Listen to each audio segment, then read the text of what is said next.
Kita lanjutkan diskusi kita, saya mau kembali ke Pak Abdu. Pak Abdu, sebetulnya dalam KUHP baru ini apakah juga sudah membedakan secara jelas mengenai kritik dan juga penghinaan? Bagaimana kemudian melihat indikator yang membedakannya? Kalau di KUHP baru sangat jelas pembedanya. Kritik itu adalah based on fakta, data. Kan? Yang disampaikan di kritik adalah kebijakan yang tidak sesuai dengan apa yang dimau masyarakat ataupun kebijakan yang merugikan masyarakat. Sedangkan penghinaan atau perendahan martabat itu sangat beda. Satu, penyerangan pribadi terkait satu misalkan fisik, misalkan. Dua, merendahkan martabat dengan tidak based on kebijakan atau data dan realita yang ada. Oleh karena itu di KUHP baru deliknya pun jelas. Penghinaan atau perendahan martabat terhadap presiden dan wakil presiden, deliknya adalah delik absolut, delik aduan absolut. Jadi tidak sembarangan orang bisa melaporkan. Bahkan relawan presiden pun tidak bisa melaporkan, organisasi yang pendukung presiden juga tidak bisa melaporkan. Oleh karena itu kita tegaskan kepada masyarakat, DPR, pemerintah, presiden dan wakil presiden sangat butuh kritik, terbuka dengan kritik. Kenapa? Ya tadi KUHP-nya jelas, delik aduan absolut, bahwa menunjukkan ini hukum pidana itu sebagai petitum remedium, bukan alat untuk pembungkaman terhadap kritik dan kebebasan berpendapat. Oke. Mas Agung, Ya. apakah dengan adanya pelaporan ini kemudian bisa menyebabkan semacam chilling efek begitu ataupun efek jera bagi masyarakat yang ingin mengeluarkan pendapatnya? Iya, saya melihat enggak otomatis ya, karena kita tahu Gen Z milenial itu semakin kesini makin kesana gitu, kreatif banget. Jadi saya melihat ada banyak cara mereka mensiasati situasi-situasi ekstrim terkait perubahan sistem hukum, politik, dan seterusnya.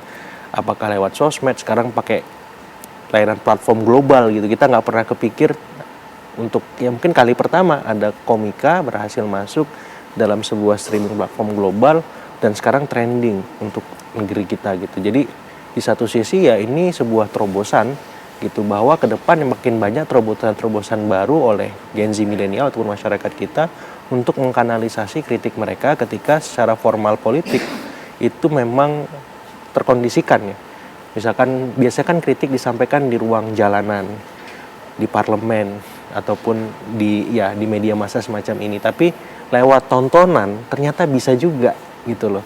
Lewat sosmed, nanti lewat apa lagi kanal-kanalnya. Jadi maksud saya justru ini bisa mencipta banyak kanal-kanal alternatif, kanal-kanal baru.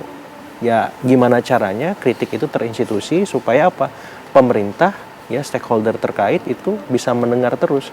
Dan ini dalam satu hal bagus untuk demokrasi kita gitu. Jadi maksud saya ya inilah cara kita bernegara, berpemerintah, memang ada aturannya, ada batasannya, tapi bukan berarti nggak bebas gitu. Tapi kebebasan yang dimaksud ya ketika kita ngomong hak asasi manusia, ya kita juga harus ngomong sebenarnya kewajiban asasi manusia. Jadi ada hak-hak orang lain yang harus kita hormati, hargai sebagaimana kita ingin dihormati hak-hak kita, seperti itu.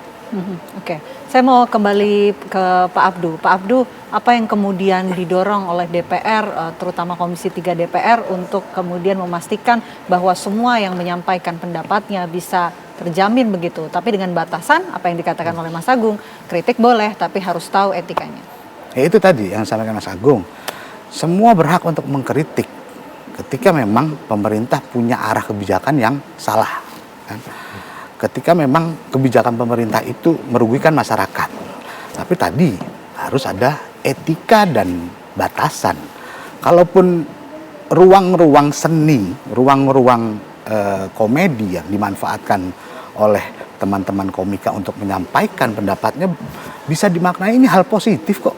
Kadang ketika pembelajaran politik terkait demokrasi yang sangat liberal dan radikal melalui pelajaran formal misalkan pemilih harus memilih calon yang berintegritas dan bla bla bla bla bla. Itu kadang-kadang masyarakat nggak masuk kok. Oke.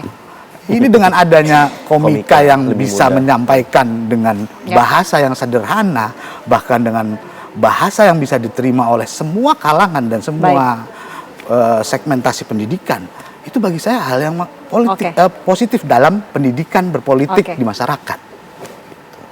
Baik, tentu kita terus pantau ya bagaimana perkembangannya nanti, dan mudah-mudahan kedepannya ini juga bisa menjadi pembelajaran. Ketika berpendapat sangat boleh begitu, tapi harus tetap dalam menyampaikan kritiknya harus tetap mengutamakan etika.